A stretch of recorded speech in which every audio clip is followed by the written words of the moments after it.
சில பேர் குடும்பத்தோடு சொர்க்கத்தில் நுழையக்கூடிய பாக்கியத்தை அடைவார்கள். உலகத்தில் குடும்பத்தோடு சுற்றுலாக்கள் செல்வதை, குடும்பத்தோடு ஒரு சுக நிகழ்வுகளுக்கு செல்வதை எவ்வளவு மகிழ்ச்சிக்குரிய ஒரு விஷயமாக நாம் நினைக்கின்றோம்.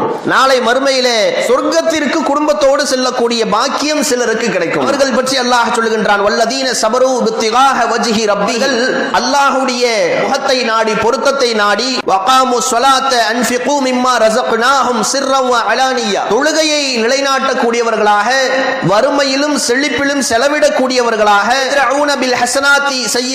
தங்களுக்கு மத்தியிலே நன்மையை ஏவி தீமையை தடுத்துக் கொள்ளக்கூடியவர்களாக இருப்பார்கள். உலாயிக லஹும் உக்பத்தார், இவர்களுக்கு தான் மறுமையிலே நல்ல தங்குமிடங்கள் இருக்கிறது.